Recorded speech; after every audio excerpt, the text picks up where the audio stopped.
Hi, എല്ലാവർക്കും അമ്പാടി റെസിപ്പീസിലേക്ക് സ്വാഗതം. ഞാൻ ഇപ്രാവശ്യം ഉണ്ടാക്കാൻ പോകുന്ന റെസിപ്പി ഒരു അറേബ്യൻ ഡിഷാണ്. മധുഹൂത്ത് എന്നാണ് അറേബ്യൻ രാജ്യങ്ങളിലെല്ലാം അറിയപ്പെടുന്നത്. നമ്മൾ റോഡിലോട്ടെല്ലാം പോകുമ്പോൾ കടയിലെല്ലാം കുഴിമന്തി എന്നെല്ലാം കണ്ടിട്ടുണ്ടാവും നിങ്ങളെല്ലാം. പക്ഷേ അത് ഇതുമായിട്ട് നല്ല വ്യത്യാസമുണ്ട്. അപ്പോൾ എല്ലാവരും ഇത് ട്രൈ ചെയ്ത് നോക്കണം. നല്ല സൂപ്പർ ടേസ്റ്റാണ്. അപ്പം നമുക്കിനി ഇതുണ്ടാക്കുന്ന വീഡിയോയിലോട്ട് കിടക്കാം. ആദ്യം നമുക്ക് ഇൻഗ്രീഡിയൻസിലേക്ക് കിടക്കാം.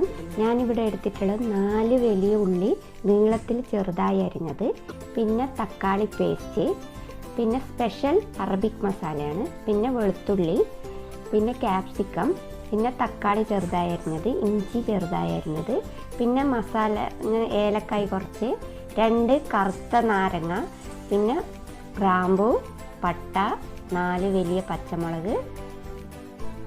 കുക്കർ അടുപ്പത്ത് വെച്ച് ചൂടാകുമ്പോൾ അതിലേക്ക് ഓയിൽ ഒഴിച്ച് കൊടുക്കാം. ഓയിൽ ചൂടായതിനു ശേഷം നമ്മൾ ഇതിലോട്ട് വലിയ ഉള്ളി ഇട്ട് കൊടുക്കുന്നു. അത് ചെറുതായി ഒന്ന് വാട്ടി കൊടുക്കാം. ഉള്ളി വഴറ്റിയതിന് ശേഷം അതിലോട്ട് വെളുത്തുള്ളി ചേർത്ത് കൊടുക്കുന്നു.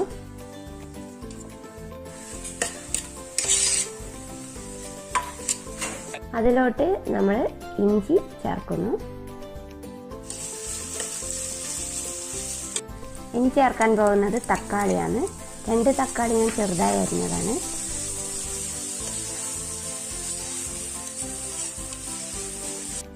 തക്കാളി ഇട്ട് വഴറ്റിയതിന് ശേഷം ഉണക്കനാരങ്ങ ഇട്ട് കൊടുക്കുന്നു.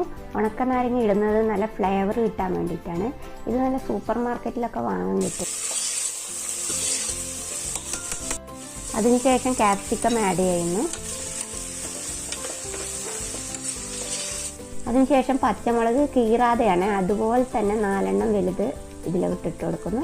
അതിനുശേഷം കുരുമുളക്, കുറച്ച് പട്ട, ഏലക്ക, കരയാമ്പൂ, പിന്നെ ഒരു ബേ ലീഫ് എല്ലാം ഇട്ടിട്ട് വഴറ്റാൻ നോക്കുന്നു.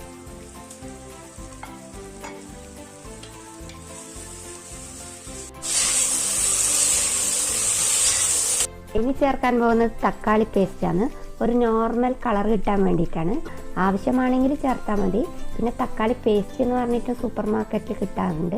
ഞാനിത് പേസ്റ്റ് പോലെ അരച്ചെടുത്തതാണ്. എല്ലാം കൂടി വഴറ്റി വന്നതിന് ശേഷം നമ്മൾ ആവശ്യത്തിന് ഉപ്പ് ചേർക്കുന്നു. എന്നിട്ട് നന്നായി ഇളക്കിക്കൊണ്ടിരിക്കണം. ചേർക്കാൻ പോകുന്നത് സ്പെഷ്യൽ മസാലപ്പൊടിയാണ്. ഇതിൻ്റെ ഇൻഗ്രീഡിയൻസ് വേണമെങ്കിൽ ഞാൻ വീഡിയോയുടെ ലാസ്റ്റ് കാണിക്കുന്നതായിരിക്കും. പിന്നെ ഈ പൊടിക്കാൻ നേരമില്ലാത്തവർക്ക് ഇപ്പോൾ മാർക്കറ്റിൽ അതിൻ്റെ പൊടി വാങ്ങിക്കാൻ കിട്ടുന്നുണ്ട്. ഇനി ഇതിലോട്ട് ചേർക്കാൻ പോകുന്നത് കോഴിയാണ്. ശരിക്കും മധൂത്ത് ഉണ്ടാക്കാൻ വലിയ കോഴി നടുവിട്ട മുറിച്ചിട്ടാണ് അവർ ചെയ്യാറ്. പക്ഷെ ഞാൻ വീട്ടിലെ സൗകര്യം നോക്കിയിട്ടാണ് ചെറിയ ചെറിയ കഷ്ണാക്കി എടുത്തിട്ടുള്ളത്. ബിരിയാണി പീസ് എന്ന് പറഞ്ഞിട്ടാണ് വാങ്ങിച്ചത്. ഇനി എല്ലാം കൂടി നന്നായി മിക്സ് ചെയ്തെടുക്കാം. ഇതിലോട്ട് ഞാൻ ചേർക്കാൻ പോകുന്നത് വെള്ളമാണ്. 1 കപ്പ് അരിക്ക് 1.25 വെള്ളം. ഇനി ഏത് പാത്രം എടുക്കുന്നത് അതിന് 1.25 വെള്ളമാണ് ചേർക്കേണ്ടത്. പിന്നെ ചില ചിക്കനിൽ വെള്ളം ഇറങ്ങും, അപ്പോൾ അതെല്ലാം നോക്കിയിട്ട് വേണം നിങ്ങൾ ഇടാൻ വേണ്ടി. ചേർത്ത് തിളച്ചതിന് ശേഷം നല്ല തിളച്ച് മറിഞ്ഞ കാഴ്ച കാണുന്നില്ല. ഇനി നമ്മൾ ഇതിലോട്ട് 1 കപ്പ് ബസുമതി റൈസ്. ഈ റൈസില്ല, ഞാൻ 1 മണിക്കൂർ കുതിർത്ത് വെച്ചതാണ് കേട്ടോ. കുതിർത്ത് വെക്കണേ അരി.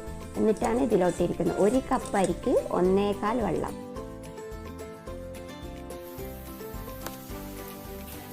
എല്ലാം കൂടി നന്നായി മിക്സ് ചെയ്തിട്ട് ഈ സമയത്ത് ഉപ്പ് നോക്കിയിട്ട് ഉപ്പ് വേണമെങ്കിൽ ആവശ്യത്തിന് ഉപ്പും ചേർത്ത് കൊടുക്കണേ. ഇനി നമുക്കിത് മൂടി വെച്ചിട്ട് വേവാൻ വെക്കാം.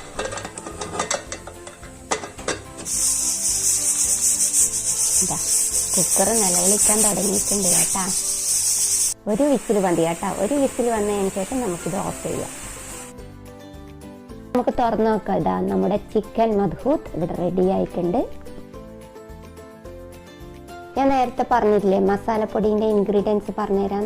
അത് ഇതൊക്കെയാണ്: 2.5 ടീസ്പൂൺ കുരുമുളക്,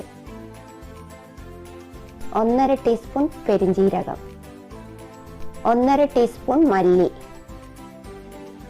1 ടീസ്പൂൺ ഏലക്കായ്, 1 ടീസ്പൂൺ കരയാമ്പൂ, 2-3 കഷ്ണം കറുവപ്പട്ട, 4-5 ഉണക്കമുളക്, 1.5 ടീസ്പൂൺ മഞ്ഞൾപ്പൊടി, 1 ടീസ്പൂൺ നല്ല ജീരകം, പിന്നെ ലാസ്റ്റ് ഒരു ജാതിക്കേൻ്റെ തൊണ്ട് കളഞ്ഞിട്ട് അതിൻ്റെ ഉള്ളിലത്തെയാണ് നമ്മൾ പൊടിച്ചെടുക്കുന്നത്. പിന്നെ ഇൻഗ്രീഡിയൻസ് എല്ലാം ചീനച്ചട്ടിയിൽ നല്ലോണം ചൂടായി വറുത്തെടുത്തിട്ട് നമ്മുടെ മിക്സിയിലിട്ട് നല്ലവണ്ണം പൊടിച്ചെടുത്താൽ മതി. ഇത് അപ്പം ഉണ്ടാക്കുമ്പോൾ നമ്മൾ പൊടിച്ചെടുക്കുന്നതാണ് നല്ലത്. അപ്പോൾ നല്ല ഫ്ലേവർ എല്ലാം കിട്ടും. അപ്പോൾ ഇത് എല്ലാവരും ട്രൈ ചെയ്ത് നോക്കുക.